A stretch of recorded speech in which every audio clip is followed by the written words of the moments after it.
વાત કરીએ સુરેન્દ્રનગરની તો સુરેન્દ્રનગર મહાનગરપાલિકાના અધિકારીઓ માટે ફિલ્ટરયુક્ત પાણી ખરીદવામાં આવે છે, જ્યારે બીજી તરફ શહેરીજનોને ફિલ્ટર વગરનું પાણી જ વિતરણ કરવામાં આવી રહ્યું છે।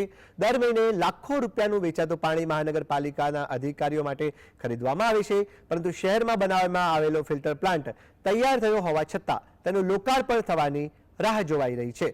શહેરની 20થી વધુ સોસાયટીઓ ટેન્કર મારફતે વેચાતું પાણી ખરીદી રહી છે।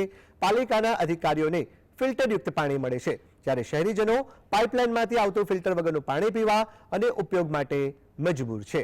આ બાબતે શહેરીજનોએ તીવ્ર રોષ વ્યક્ત કર્યો છે। નગરપાલિકામાં કામ હોય અને આવતા હોય એવા લોકોને પીવાના પાણીનો જે પ્લાન્ટ હતો એ ઘણા ટાઈમથી બંધ છે, એટલે આ દોપની નીતિ છે।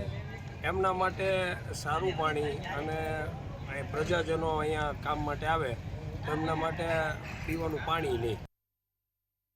સુરેન્દ્રનગર મહાનગરપાલિકા ખાતે તમે જોઈ શકશો કે કર્મચારીઓ માટે સરસ મજાનું ફિલ્ટર પાણી આપવામાં આવે છે।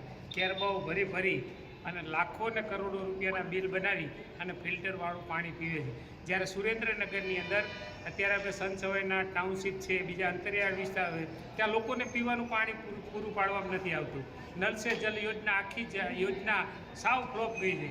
પીવાનું પાણી ઉપલબ્ધ નથી, જરૂરિયાતનું પાણી ઉપલબ્ધ નથી, અને નગરપાલિકાના ઓફિસરોને કર્મચારીઓને પીવા માટેનું ફિલ્ટર પાણી છે।